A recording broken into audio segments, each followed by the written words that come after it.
What's going on, YouTubers, gamers and fellow hobbyists? Welcome to another episode of, now I have been saying the updates from GW, but it's actually There Is Only Warhammer. I have a series called There Is Only Warhammer. Perhaps some of the astute amongst you may have realised that these are going in that playlist, and they're going to be there.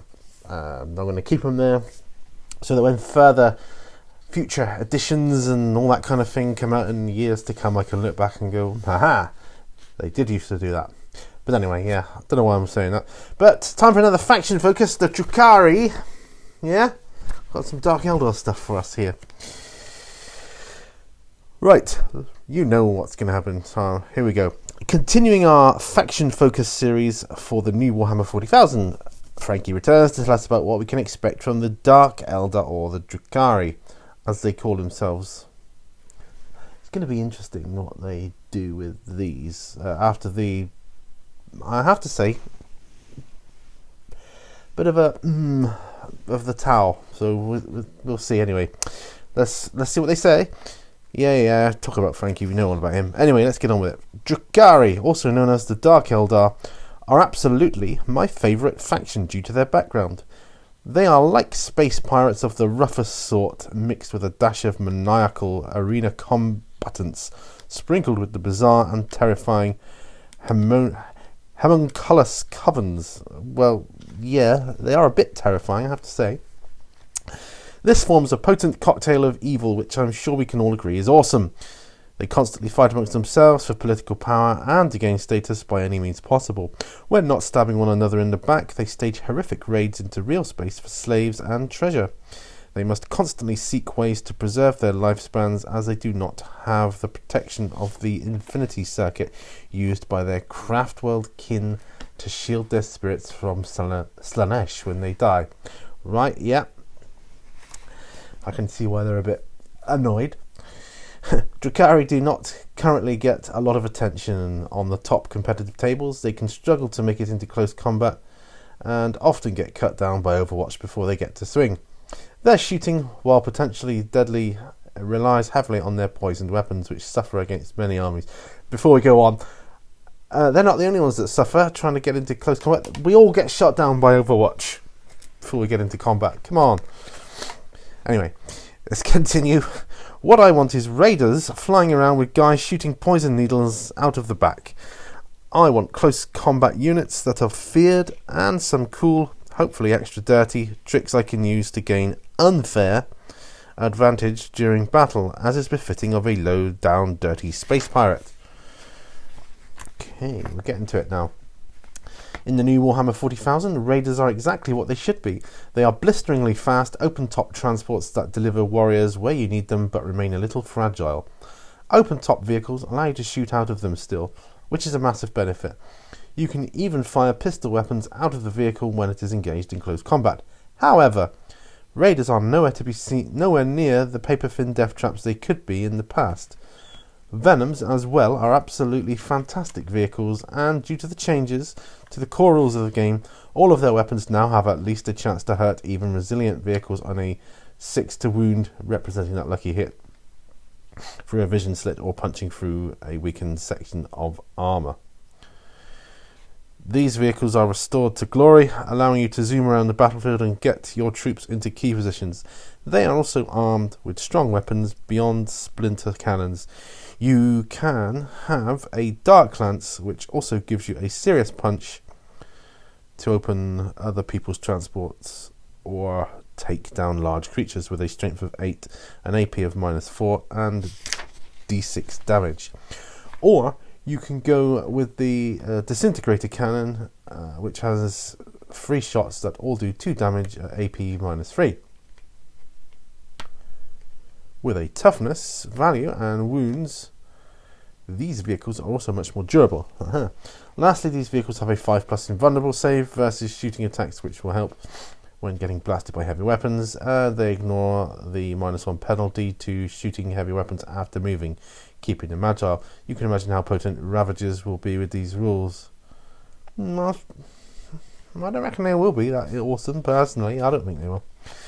What about some of those iconic melee units, such as Incubi? They're also my favourite unit of the entire Drukhari range, and they are now truly frightening combatants. They have a clave that hits at +1 strength and AP -3. Yikes, that's going to hurt. The leader of the unit is a beast as well, gaining +2 damage if he rolls a 6 to wound. But yeah, but you got to roll 6 to wound, man. I mean, come on. I think you're trying to sell these units here. This unit will be dominating their fight phases in the new Warhammer 40,000. When you pair them up with some of the characters for added bonuses, such as the man himself, Drukhari, you will have a devastating combo. I'm happily painting more for my army now. I bet you are. And that's what you GW people want us to be doing. I mean, the models look cool and everything, and I'll probably get them anyway at some point in the future, but I don't think they're going to be the devastating combatants that we're being told here. I really don't. But like I say, proof is in the pudding, and we will see. Here we go, carrying on. Witches will be seen in greater numbers too. Honestly, this might be one of the top 3 most improved units in all of the new edition. Okay, they get the 4+ invulnerable save in the fight phase, just like before, and can now dish out some damage in combat. Their Hydra Gauntlets and Razor Flails are fantastic, giving their attacks -1 AP, but their real talent is the No Escape special rule. I don't know what that is, but it's pretty obvious. I suspect here, because I've got sometimes my printer prints out and it leaves a big gap. I suspect there may have been a table there or something. When an enemy infantry unit in melee tries to fall back out of combat with witches, they can only do so if they win a roll-off with you. That is so incredibly powerful because it will protect your close combat units from getting shot, which allows you to kill whatever you are locked in combat with. Units like the Tau crisis suits I was telling you about last time will no longer be able to simply leave combat and shoot you to bits. Well, that's a confliction of rules, because that's exactly what you were saying yesterday. The witches have been a lot of fun to play with and will be accompanying my Incubi on the tabletop for a vicious 1-2 combo. I hope all you Drukhari players are as excited to put your armies on the table as I am. There are so many more exciting developments to talk about with this faction, but so little time. I didn't even get to touch on the homunculus covens, but all of that will come in time. Come back in a few days for a closer look at Imperial Knights. So, yeah, that's a confliction of rules, like I was saying, because the other day we were talking about Tau, and that's exactly what they were saying the Tau could do. He can come out of combat, he can shoot you. Now this one is saying, but he can't to you. So is this kind of trying to get another way of trying to get you to go out and purchase some Dark Eldar, which I will do eventually anyway. That's they sound good, but not the super duper. They're not even. Well, like I say, it will come when I see people like such as Mini Wargaming playing, and they've done a few games with the new rules, and I seriously hope someone, if not them, someone else does a breakdown of where they think each army falls in what tier in the new rules, because these are just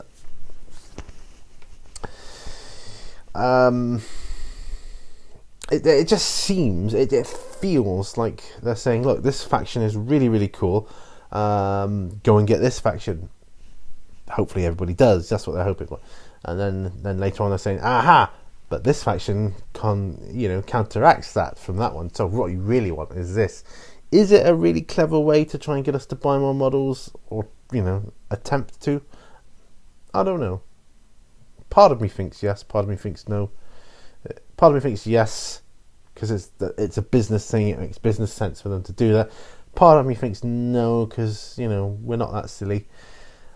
We can make up our own minds, and really, people that go out and mass buy things before a new edition comes out, I think it could be positioning themselves for falling into a hole of hurt there, because yeah, I don't think that's going to be the way to go. I seriously think patience, wait for the numerals to come out, then see. But Dark Eldar, yeah. I mean, I'm just starting to get into Eldar now because I'm reading the Fracture of Baltan, and that's a really good story. That's the sort of thing that makes you want to get into Eldar. It really does. But anyway, enough of that. I'll see you guys on our next update. Remember, all brushes lead to war. I will see you then. Bye for now. Bye bye.